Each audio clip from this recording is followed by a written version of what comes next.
Have you ever felt like your body just isn't bouncing back the way it used to? Maybe you've noticed certain foods just don't sit right anymore, or perhaps your energy levels aren't quite what they were a few years back. It's a common feeling, isn't it? Like Father Time is slowly but surely catching up. And sometimes, it feels like we're losing a step, becoming a little more fragile, a little less resilient. That nagging ache that doesn't go away. The digestion that's just a bit sluggish. The feeling of being weighed down after a meal. It can feel like a painful reality, a quiet frustration that creeps in. But what if I told you that some of the things we've eaten our whole lives, things we maybe even consider comforting or traditional, could actually be contributing to these very feelings? What if a simple adjustment to what's on your plate could make a surprising difference? There's a quiet secret many people don't realize until health issues start to pop up. Certain foods, innocent as they seem, can become less friendly to our bodies as we get older. Specifically, after we cross that 65 threshold. In this video, we're going to gently uncover 4 types of meat that you might want to think twice about eating regularly at this stage in life, and understand why. Making these small changes isn't about deprivation. It's about empowerment, about feeling better and living more fully. It's about giving your body the kindness and support it needs right now. Stick with me right to the very end, because I'll share something that truly surprised me when I first learned it, and I think it might surprise you too, and it could make a significant difference in how you feel day to day. So, let's ease into this and talk about the first type of meat that many of us have enjoyed for decades, often without a second thought, but which can start to present challenges as we get into our mid-60s and beyond. I'm talking about processed meats. Now, this is a big category, isn't it? It includes things like bacon, sausages, hot dogs, deli meats like ham and turkey slices you find prepackaged, jerky, and even some tinned meats. We grew up with many of these, didn't we? Bacon frying on a Sunday morning, a sandwich packed with ham for lunch, a quick hot dog at a family gathering. They're convenient, they're often full of flavor, and they're woven into the fabric of our food habits. But here's where the shift happens as we age. Our bodies, particularly our digestive systems and cardiovascular systems, become a bit more sensitive. Processed meats are often packed with sodium, nitrates, and nitrites. While these compounds are used for preservation and enhancing flavor, they can become problematic over time. Too much sodium, for instance, is a known culprit for raising blood pressure. High blood pressure puts extra strain on your heart and blood vessels, increasing the risk of heart attack and stroke, risks that are already higher as we get older.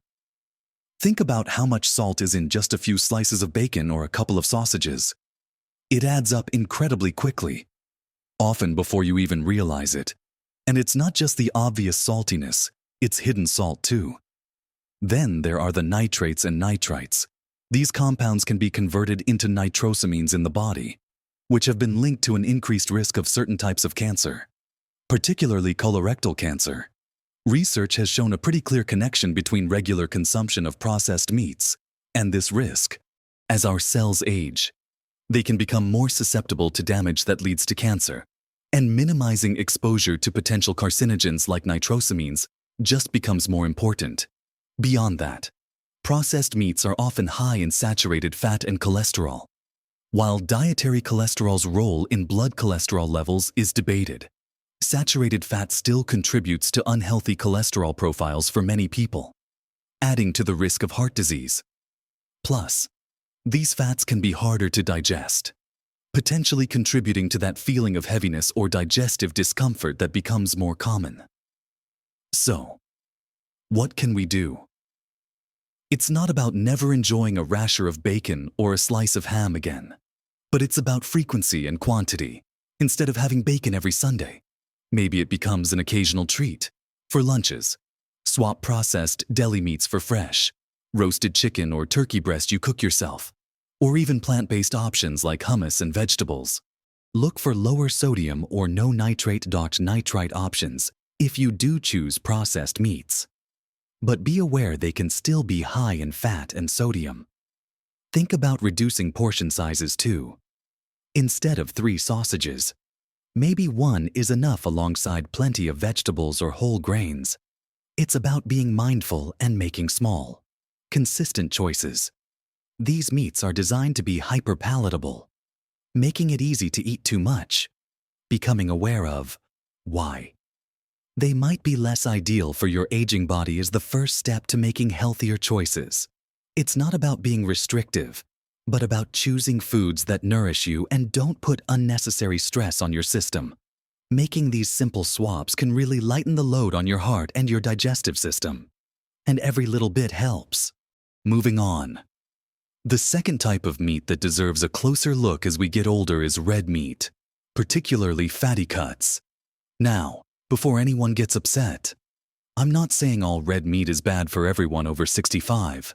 Lean cuts in moderation can still be part of a healthy diet for many people, but it's the fatty cuts and frequent consumption that we need to be more mindful of. Think about marbled steaks, juicy burgers, and some roasts. They're delicious. Aren't they full of flavor and satisfying? But as we age, our metabolism slows down a bit. Our bodies don't process fats quite as efficiently as they used to. Fatty red meats are high in saturated fat and cholesterol. Consuming too much saturated fat can raise levels of LDL cholesterol, often called bad cholesterol. In your blood, high LDL cholesterol contributes to the buildup of plaque in your arteries, narrowing them and increasing the risk of heart disease and stroke. This is a major concern for people over 65 as cardiovascular disease is more prevalent in this age group. Imagine your arteries as pipes. Over time, buildup can narrow those pipes. Eating foods high in saturated fat adds to that buildup, while your body is resilient. The cumulative effect over decades starts to show. Another aspect is digestion. Fatty foods take longer to digest. This can lead to feelings of bloating, indigestion, or discomfort, especially if your digestive system isn't as robust as it once was. You might find that a heavy, fatty steak dinner sits in your stomach for hours, leaving you feeling sluggish. Compare that to a meal with lean protein and vegetables. You likely feel lighter and more energetic afterward. Red meat also contains a compound called carnitine, which can be converted by gut bacteria into a substance called TMAO, trimethylamine N-oxide. Higher levels of TMAO in the blood have been linked to an increased risk of heart disease. While the research is ongoing, it adds another layer of consideration, especially if you already have cardiovascular risk factors. So, what does this mean in practice? It doesn't mean becoming a vegetarian overnight unless that's what you want. It means being more selective and moderate. Choose leaner cuts of red meat like sirloin, tenderloin, or flank steak, and trim off any visible fat before cooking. Reduce the frequency. Instead of having red meat several times a week, perhaps limit it to once or twice. Pay attention to portion size. A serving size of meat is generally about the size of a deck of cards or the palm of your hand, not half the plate. Incorporate more variety into your protein sources. Swap red meat meals for fish, poultry, beans, lentils, or plant-based proteins. When you do eat red meat, pair it with plenty of fiber-rich vegetables, which can help with digestion and overall nutrient intake. Cooking methods matter too. Grilling, baking, or broiling are generally healthier than frying fatty cuts, which just adds more fat. Think about how you feel after eating different meals. If a fatty red meat meal consistently leaves you feeling heavy or uncomfortable, that's your body telling you something. Listening to your body's signals becomes increasingly important as we age. Making conscious choices about the type, amount, and frequency of red meat, especially fatty cuts, can make a real difference in managing cholesterol, blood pressure, and overall heart health, helping you feel better day to day. Now, let's move on to the third category. And this one might surprise some people because it's often perceived as a healthier alternative to red meat, but can still pose issues, especially depending on how it's prepared. and the specific part of the animal. I'm talking about certain types of poultry, specifically the skin and dark meat, and also how poultry is often cooked. Like deep frying, chicken and turkey are often recommended as lean protein sources, and lean white meat certainly can be.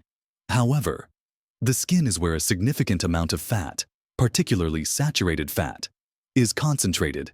While a crispy chicken skin might be delicious, for someone over 65 who is trying to manage cholesterol levels or has cardiovascular concerns, that skin adds a hefty dose of unhealthy fats in a very small package.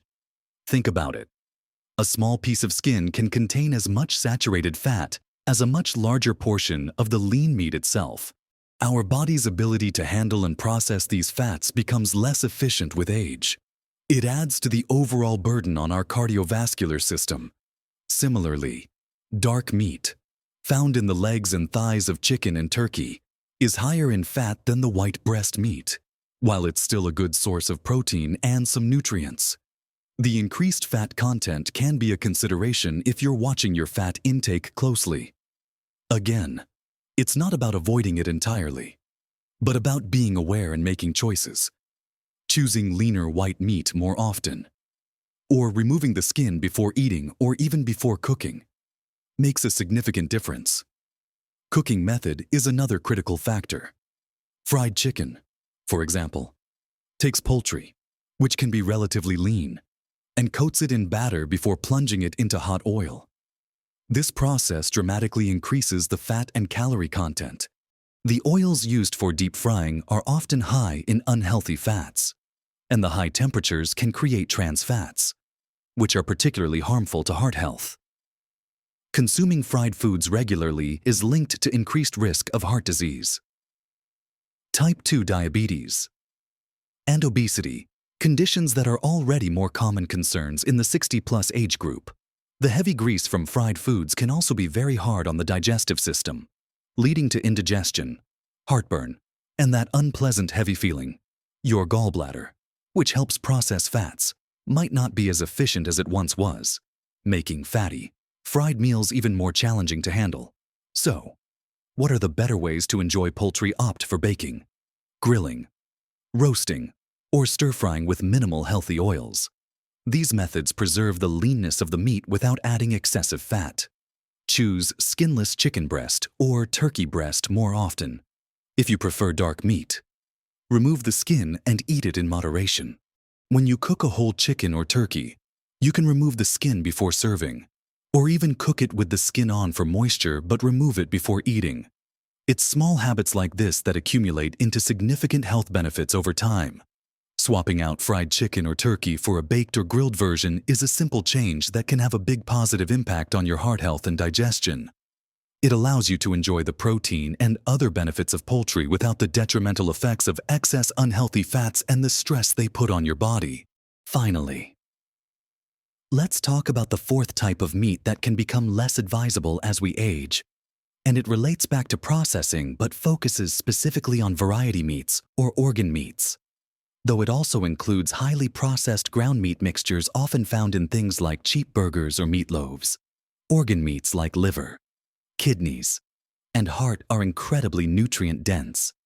They are powerhouses of vitamins and minerals like B vitamins, iron, zinc, and vitamin A.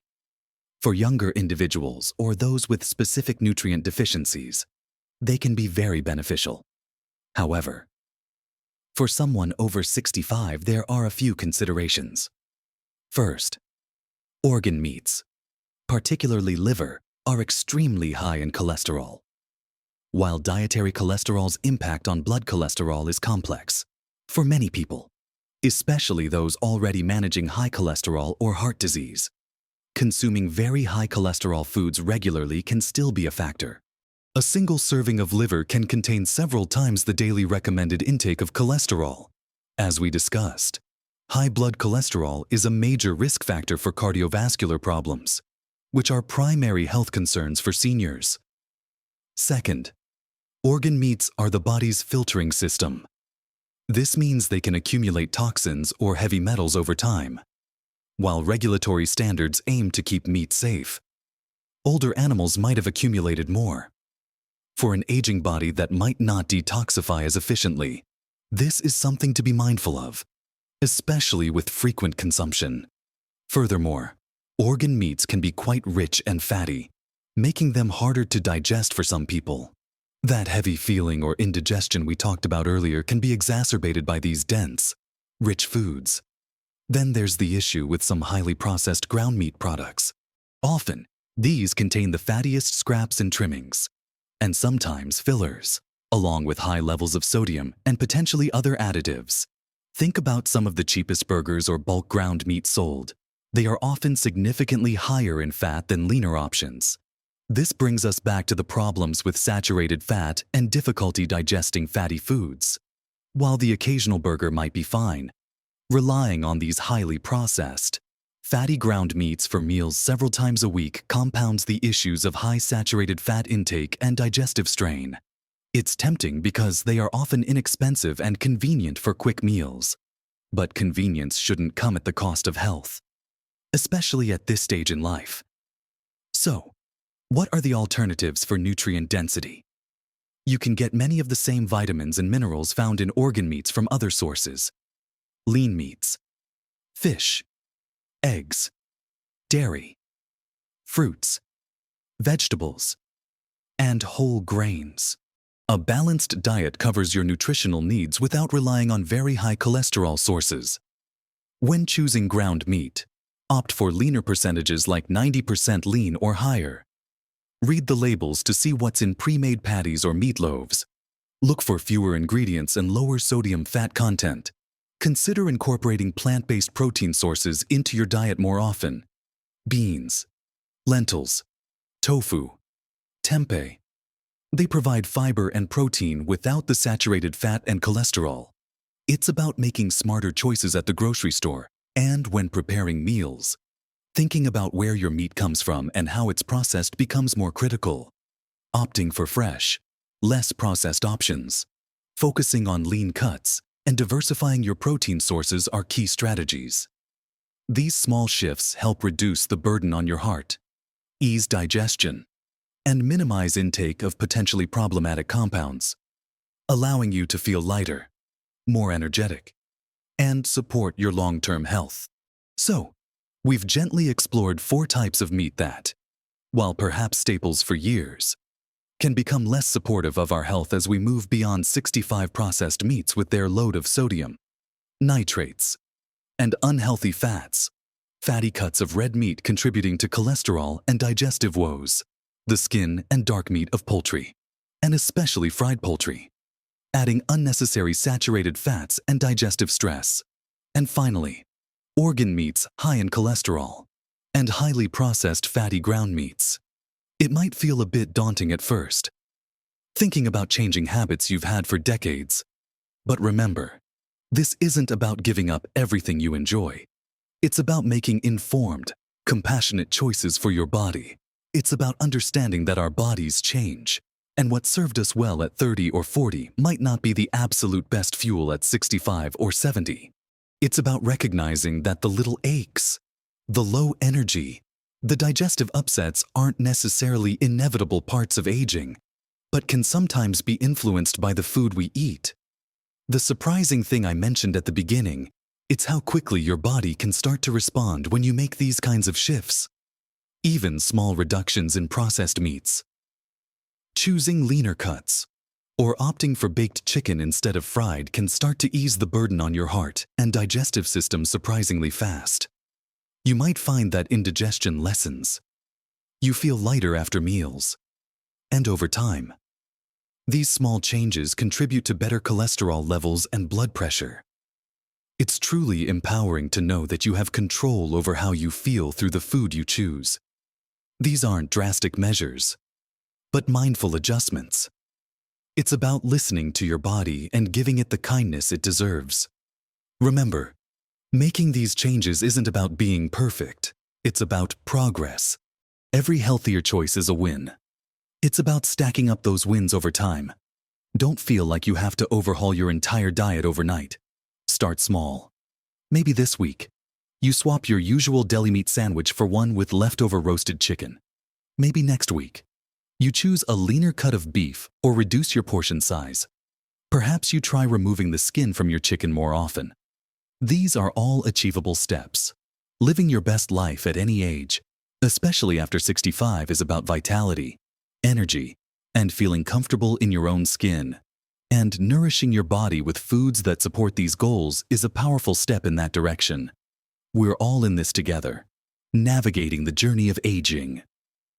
If you've tried reducing these types of meats or found other foods that make a big difference for you, please share your experiences in the comments below. Your insights could help someone else. And if you found this video helpful, please give it a thumbs up. That tells YouTube to share it with more people who could benefit. And don't forget to subscribe to the channel and ring that notification bell so you don't miss out on future videos packed with simple, practical tips for living vibrantly at every stage of life. Thank you for spending this time with me. Keep making those wonderful choices for yourself and keep living your best life at every age.